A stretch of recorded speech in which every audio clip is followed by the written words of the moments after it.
Day 102, April 12th, and today we're going to go through 1 Chronicles, chapter 9, verses 35 through 39, and 1 Samuel, chapters 13 and 14. Jael, the father of Gibeon, lived in Gibeon. His wife's name was Maacah, and her firstborn was Abdon, followed by Zur, Kish, Baal, Ner, Nadab, Gedor, Ahio, Zechariah, and Mikloth. Mikloth was the father of Shimeam. They too lived near their relatives in Jerusalem. Ner was the father of Kish, Kish the father of Saul, and Saul the father of Jonathan, Malchishua, Abinadab, and Eshbaal. Saul was 30 years old when he became king, and he reigned over Israel 42 years. Saul chose 3,000 men from Israel. 2,000 were with him at Michmash and in the hill country of Bethel, and 1,000 were with Jonathan at Gibeah in Benjamin. The rest of the men he sent back to their homes. Jonathan attacked the Philistine outpost at Geba, and the Philistines heard about it. Then Saul had the trumpet blown throughout the land and said, "Let the Hebrews hear." So all Israel's heard the news. Saul has attacked the Philistine outpost, and now Israel has become obnoxious to the Philistines. And the people were summoned to join Saul at Gilgal. The Philistines assembled to fight Israel with 3,000 chariots, 6,000 charioteers, and soldiers as numerous as the sand on the seashore. They went up and camped at Michmash, east of Beth-aven. Not a blacksmith could be found in the whole land of Israel, because the Philistines had said, "Otherwise the Hebrews will make swords or spears." So all Israel went down to the Philistines to have their plow points, mattocks, axes, and sickles sharpened. The price was 2/3 of a shekel for sharpening plow points and mattocks, and 1/3 of a shekel for sharpening forks and axes, and for repointing goads. So on the day of the battle, not a soldier with Saul and Jonathan had a sword or spear in his hand. Only Saul and his son Jonathan had them. When the Israelites saw that their situation was critical and that their army was hard-pressed, they hid in caves and thickets among the rocks, and in pits and cisterns. Some Hebrews even crossed the Jordan to the land of Gad and Gilead.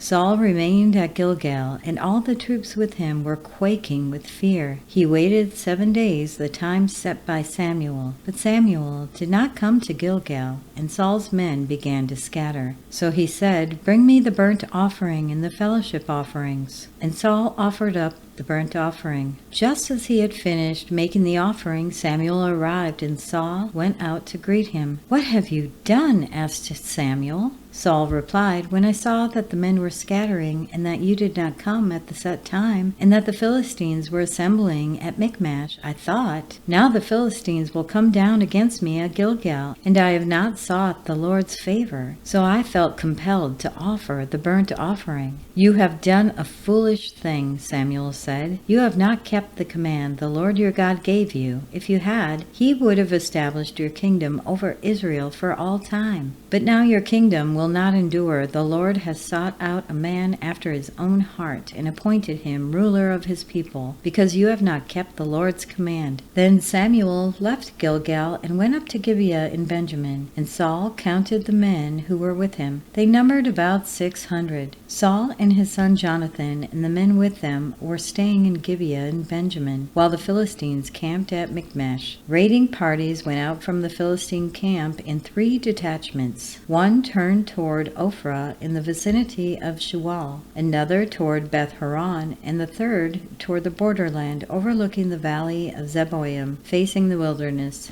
Now a detachment of Philistines had gone out to the pass at Michmash. One day Jonathan, son of Saul, said to his young armor-bearer, "Come, let's go over to the Philistine outpost on the other side." But he did not tell his father. Saul was staying on the outskirts of Gibeah under a pomegranate tree in Migron. With him were about 600 men, among whom was Ahijah, who was wearing an ephod. He was a son of Ichabod's brother, Ahitub, son of Phinehas, the son of Eli, the Lord's priest in Shiloh. No one was aware that Jonathan had left. On each side of the pass that Jonathan intended to cross to reach the Philistine outpost was a cliff. One was called Bozez, the other Sina. One cliff stood out to the north toward Michmash, the other to the south toward Geba. Jonathan said to his young armor-bearer, "Come, let's go over to the outpost of those uncircumcised men. Perhaps the Lord will act in our behalf. Nothing can hinder the Lord from saving, whether by many or by few."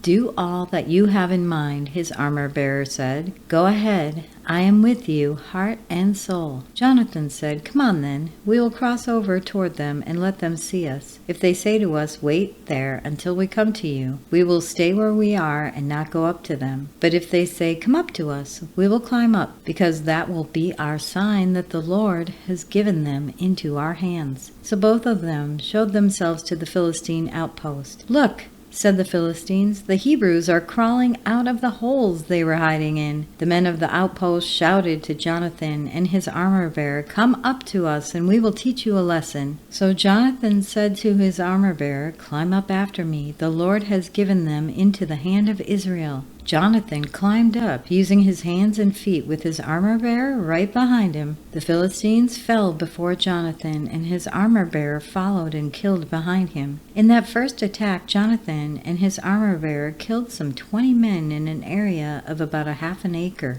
Then panic struck the whole army, those in the camp and the field, and those in the outposts and raiding parties, and the ground shook. It was a panic sent by God. Saul's lookouts at Gibeah in Benjamin saw the army melting away in all directions. Then Saul said to the men who were with him, "Muster the forces and see who has left us." When they did, it was Jonathan and his armor-bearer who were not there. Saul said to Ahijah, "Bring the ark of God." At that time it was with the Israelites. When Saul was talking to the priest, the tumult in the Philistines' camp increased more and more, so Saul said to the priest, "Withdraw your hand." Then Saul and all his men assembled and went to battle. They found the Philistines in total confusion, striking each other with their swords. Those Hebrews who had previously been with the Philistines and had gone up with them to their camp went over to the Israelites who were with Saul and Jonathan. When all the Israelites who had hidden in the hill country of Ephraim heard that the Philistines were on the run, they joined the battle in hot pursuit. So on that day the Lord saved Israel, and the battle moved on beyond Beth-aven. Now the Israelites were in distress that day because Saul had bound the people under an oath, saying, "Cursed be anyone who eats food before evening comes, before I have avenged myself on my enemies." So none of the troops tasted food. The entire army entered the woods,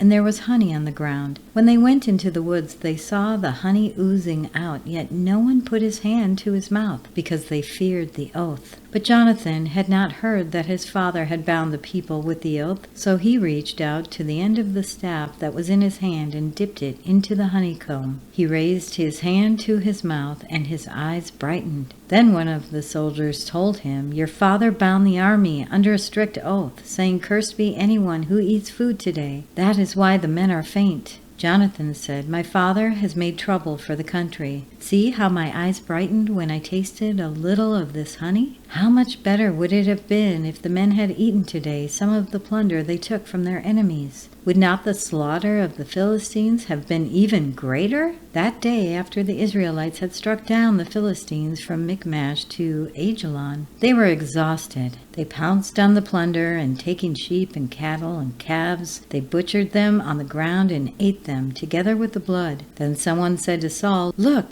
the men are sinning against the Lord by eating meat that has blood in it." "You have broken faith," he said. "Roll a large stone over here at once." Then he said, "Go out among the men and tell them, 'Each of you, bring me your cattle and sheep, and slaughter them here and eat them. Do not sin against the Lord by eating meat with blood still in it.'" So everyone brought his ox that night and slaughtered it there. Then Saul built an altar to the Lord. It was the first time he had done this. Saul said, "Let us go down and pursue the Philistines by night and plunder them till dawn, and let us not leave one of them alive." "Do whatever seems best to you," they replied. But the priest said, "Let us inquire of God here." So Saul asked God, "Shall I go down and pursue the Philistines? Will you give them into Israel's hand?" But God did not answer him that day. Saul therefore said, "Come here, all you who are leaders of the army, and let us find out what sin has been committed today. And surely, as the Lord who rescues Israel lives, even if the guilt lies with my son Jonathan, he must die." But not one of them said a word. Saul then said to the Israelites, "You stand over there. I and Jonathan, my son, will stand over here." "Do what seems best to you," they replied. Then Saul prayed to the Lord, the God of Israel, "Why have you not answered your servant today? If the fault is in me or my son Jonathan, respond with Urim. But if the men of Israel are at fault, respond with Thummim." Jonathan and Saul were taken by lot, and the men were cleared. Saul said, "Cast the lot between me and Jonathan, my son." And Jonathan was taken. Then Saul said to Jonathan, "Tell me what you have done." So Jonathan told him, "I tasted a little honey with the end of my staff, and now I must die." Saul said, "May God deal with me, be it ever so severely, if you do not die, Jonathan." But the men said to Saul, "Should Jonathan die, he who has brought about this great deliverance in Israel? Never! As surely as the Lord lives, not a hair on his head will fall to the ground, for he did this today with God's help." So the men rescued Jonathan, and he was not put to death. Then Saul stopped pursuing the Philistines, and they withdrew to their own land. After Saul had assumed rule over Israel, he fought against their enemies on every side: Moab, the Ammonites, Edom, the kings of Zobah, and the Philistines. Wherever he turned, he inflicted punishment on them. He fought valiantly and defeated the Amalekites, delivering Israel from the hands of those who had plundered them. Saul's sons were Jonathan, Ishvi, and Malchishua. The name of his older daughter was Merab, and that of the younger was Michal. His wife's name was Ahinoam, daughter of Ahimaaz. The name of the commander of Saul's army was Abner, son of Ner, and Ner was Saul's uncle. Saul's father Kish and Abner's father Ner were sons of Abiel. All the days of Saul there were bitter war against the Philistines, and whenever Saul saw a mighty or brave man, he took him into his service. And that concludes today's reading. If you have thoughts to share or questions to ask, we do fellowship in Telegram and on the X community for the Chronological Bible Study. You can find links to those in the description. I really encourage everyone to ask questions. Don't hold back. No question is silly or stupid, and we're all learning. We're learning together. We want to help each other. We want to build up that fellowship. Thank you so much for listening to today's reading, and we will be back tomorrow with our next one. Have a blessed day, my friends. While shepherds kept their watching over silent flocks by night, behold, throughout the heavens there shone a holy light. Go tell it on the mountain, over the hills and everywhere. Go tell it on the mountain that Jesus Christ is born.